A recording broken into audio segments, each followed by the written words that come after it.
For everyone who calls on the name of the Lord will be saved. But how can they call on him to save them unless they believe in him? And how can they believe in him if they have never heard about him? How can they hear about him unless someone tells them? Romans 10:13-14. As we followed God's call to Cuba, we were walking into the unknown. We did not know what to expect, what we would encounter, or how we would help serve. This was new territory for us, walking into a country that is communist-led, with little or no language training and minimal contacts. But Jesus promised the Holy Spirit would guide those who believe in him. And with this promise in mind, we trusted that the Holy Spirit would do his work through us. It was breathtaking to see what God was accomplishing through his servants in Cuba, and the plans he had already orchestrated for us. In just a few short months, we were able to gather over 1,000 pounds of supplies to carry with us to Cuba, so much that we had to leave behind items due to the travel restrictions. Even more amazing was the blessing of Alex Martinez and his ministry through Matum that allowed us to distribute these goods to churches all throughout Western Cuba.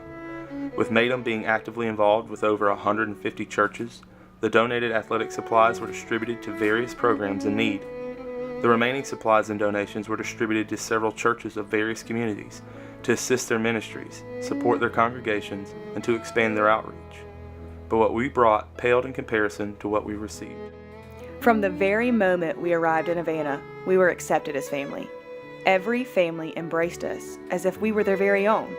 Every home we entered became our home.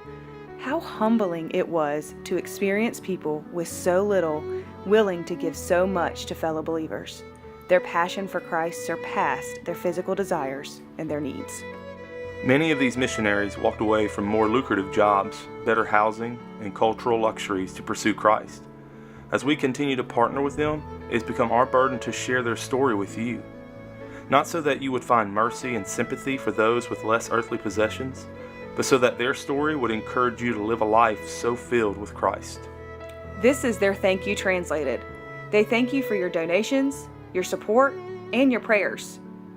But they most of all are thankful for your encouragement, that we are praying for God's will to be done through his humble servants in Cuba.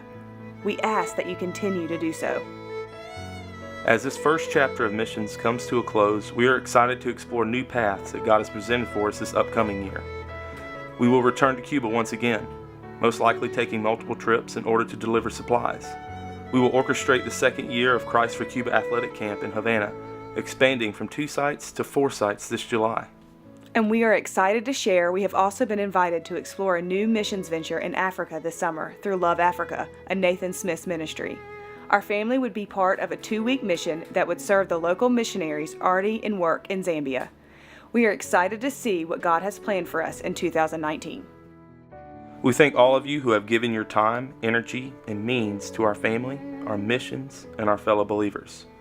We look forward to sharing with you all that God is doing in our ministry, as well as the ministries that we have partnered with locally, in Cuba, and in the near future, Africa.